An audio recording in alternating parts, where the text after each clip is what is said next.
दन्ताय विद्महे उग्ररूपाय धीमहि तन्नो राहुः प्रचोदयात्।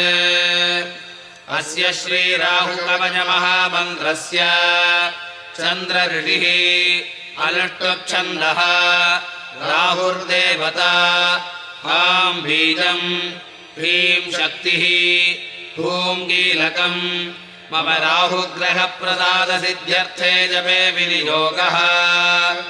प्रणमामि सदा राहुं सत्त्वाकारं किरीटिनं सैंहिकेयं कराळास्यं भक्तानामभयप्रदम्।